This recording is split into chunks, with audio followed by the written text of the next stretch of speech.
শ্যামকে যখন পড়বে মনে, ও তুই চাইবি কালো মেঘের পানে। শ্যামকে যখন পড়বে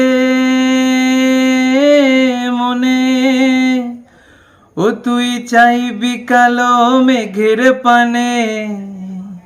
রান্নাশালে কাঁদবি বসে, রান্নাশালে কাঁদবি বসে, ভিজে কাঠ দিয়ে উনুনে, কিছুদিন মনে মনে,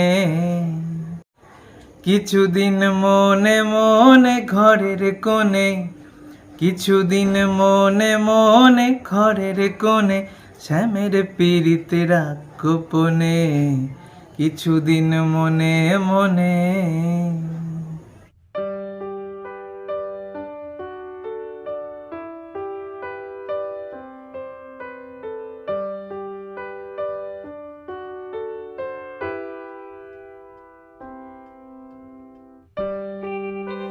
তো বন্ধুরা, রান্না পুজোর দিন গ্রামের বাড়িতে চলে এসেছি, আর আস্তে আস্তে সন্ধ্যা হয়ে গিয়েছে, আর আস্তে আস্তে তোমাদেরকে বেশ কিছু ঠাকুরও দেখালাম। আর এদিকে মা মোটামুটি সব জোগাড়জাটি করেই নিয়েছে। আমাদের হচ্ছে বুড়ো রান্না, এটা ভাদ্র মাসের একদম শেষ দিনে হয়। ভাদ্র মাস জুড়ে যাদের ইচ্ছা রান্না রয়েছে সেটা যে কোনো দিনেই করা যায়, তবে ভাদ্র মাসের একদম শেষ দিনেই এই বুড়ো রান্না হয়। আর ভাদ্র মাসের শেষ দিনের পরের দিন মানে আশ্বিন মাসের প্রথম দিন হয় অরন্ধন। তো এখানে মা একটা একটা করে ভাজা করছে।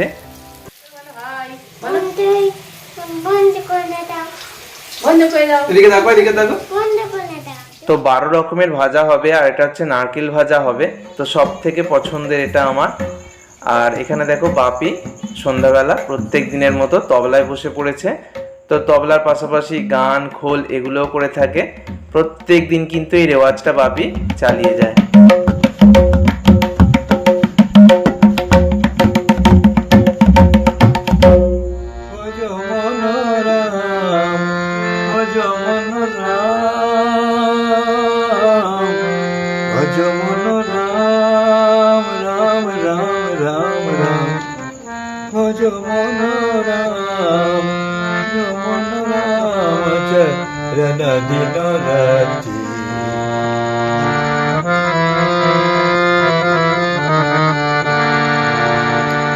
রান্না পুজোর এই রান্নাগুলো অত্যন্ত নিয়ম নিষ্ঠার সাথে করতে হয়। আর স্নান করে মা পুজো দিয়ে এই রান্না শুরু করেছে। আর দেখো এখানে একটার পর একটা ভাজা হচ্ছে, আর মাছও হবে। 2 রকমের মাছ রান্না হয় এখানে, কাতলা মাছ আর ইলিশ মাছ ভাজা হবে। তো আর এখানে দেখো চালদার চাটনি হয় আমাদের।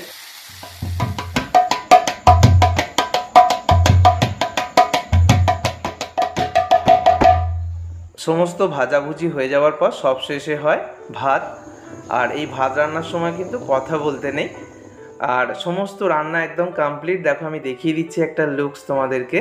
অত্যন্ত নিয়ম নিষ্ঠার সাথে সমস্ত রান্না কমপ্লিট হয়ে যাওয়ার পর শাঁখ বাজিয়ে রান্না পুজোর এই অনুষ্ঠানটা শেষ করা হয়।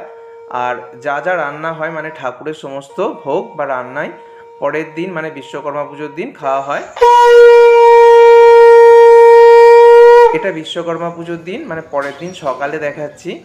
আজ সারাদিন কিন্তু কোনো রকমভাবেই উনান জ্বালানো যাবে না। ও মন কখন শুরু কখন যে শেষ কে জানে, এ যে বাজি করের খেলা রে মন, বাজি করের খেলা রে মন, যার খেলা হয় সে জানে। ও মন কখন শুরু কখন যে শেষ কে জানে। বিশ্বকর্মা পুজোর দিন সকালে আমি তোমাদের এবার এই ঠাকুরের যে ভোগ বা রান্না যেটা হয়েছে রান্না পূজার আগের দিন সেটা থালিটা সাজিয়ে তোমাদেরকে দেখাচ্ছি। তো একটা মাটির থালায় আমি কলা পাতা সমান করে কেটে নিয়েছি, নিচের অংশে সমান করে। প্রথমে ঠাকুরের ভাত দিয়ে দিলাম, এরপর একে একে ভাজাগুলো দিয়ে দেব। প্রথমে নারকেল ভাজা, তারপর আলু ভাজা, বেগুন ভাজা, চিচিঙা ভাজা, তারপরে দিয়ে দিচ্ছি এখানে আমি কাঁচকলা ভাজা, এবার ঢেঁড়স ভাজা দিয়ে দিচ্ছি। অনেকের বাড়িতে শশা ভাজাও হয়, তো আমাদের শশা ভাজাটা হয় না। এরপর তরুলি ভাজা, ওল ভাজা, তারপরে দিয়ে দিচ্ছি করলা ভাজা, আর এখানে হচ্ছে পটল ভাজা রেখে দিলাম, তারপর কুমড়ো ভাজা। রান্না পুজোর এই অনুষ্ঠানে বেশিরভাগটাই ভাজা। এবার একটু ঘন করে রাখা ডাল, মানে মুসুর ডাল, খেসারির ডাল, নারকেল দিয়ে করা হয়েছে, একটু মিষ্টি মিষ্টি ডাল। তারপরে মাছ ভাজা দিয়ে দিচ্ছি, আর এখানে রয়েছে দেখো চালতার টক মিষ্টি একটা চাটনি, যেটা গুড় দিয়ে বানানো হয়। আর সবশেষে আমি একটু নারকেল ভাজা আর একটু দিয়ে দিলাম, একটা ঝুড়ো নারকেল ভাজা, আর মাছের ঝাল 2 পিস রেখে দিলাম। এছাড়াও ইলিশ মাছও ছিল, সেটা রাখলাম না, প্লেটে আর জায়গা নেই। একটু জলও দিয়ে দিলাম। আর দেখো আরও একটা জিনিস হয়েছে, এটা বেগুন দিয়ে সবজি দিয়ে চিংড়ি মাছের টক। তো থালিটা সাজানো একদম কমপ্লিট। তো বন্ধুরা, চেষ্টা করলাম রান্না পুজোর বিশেষ বিশেষ যে মুহূর্তগুলো বা রান্না পুজোয় কী কী রান্না হয়, কিভাবে পালন করা হয়, সেটা তোমাদের সাথে শেয়ার করার। আজ তবে টুকু থাক, বাকি কথা পরে হবে। সকলে সুস্থ থেকো, ভালো থেকো, ধন্যবাদ।